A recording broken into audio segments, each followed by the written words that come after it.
Are you watching the Jerrod Carmichael reality show? Because if you are, I really want to talk about it. Yesterday I binged the first 6 episodes of the Jerrod Carmichael reality show on Max. I knew it would be great and I knew I would love it, but I didn't realize how deep it was going to be and how it was going to affect me on a really personal. I have been thinking about it ever since.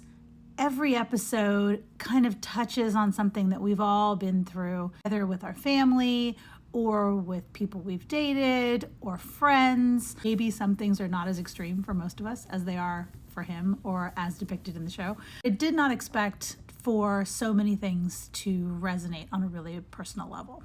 Jerrod has a very complicated relationship with his parents, thanks to religion and him coming out and sort of the complicated feelings that his parents had about that.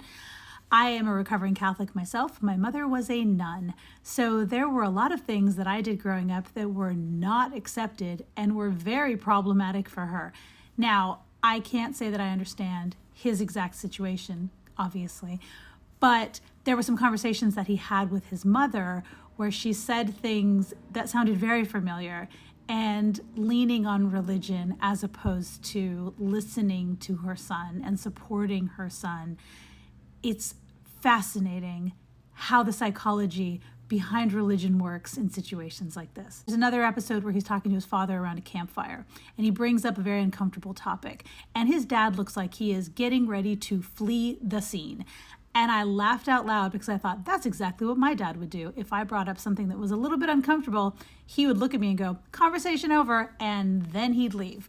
So I can see what he's up against to some degree. I love how vulnerable he is on this show. I love how honest he is.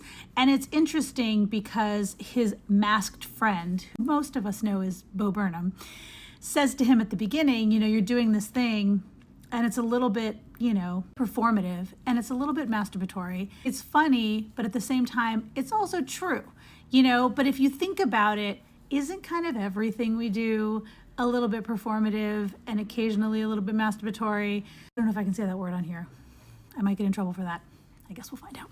But it's interesting because when he mentions that he can only have these conversations with the cameras on, with his family, you think about it and you're like, is that true? But as someone who grew up in a household where a lot of things were said behind closed doors and many people had a hard time believing some of the things that I told them, the idea of having a conversation with my parents on camera where people would be able to see and hear the walls that I was banging my head against, there would be something fulfilling about that.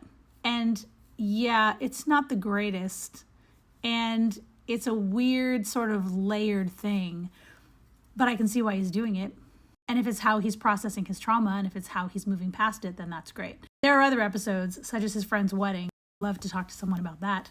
I love the intersection between comedy and life. I love it when comedians weave in moments of truth. I love how cleverly it is done. Bo Burnham did it in his special during lockdown, and a lot of other comedians have done it before and since. I think the show's awesome. I don't feel like I need to watch it again because there's probably things that I missed. I would love to talk about it. If you're watching it, let's get into it. Let's have a deep convo because this is a good one.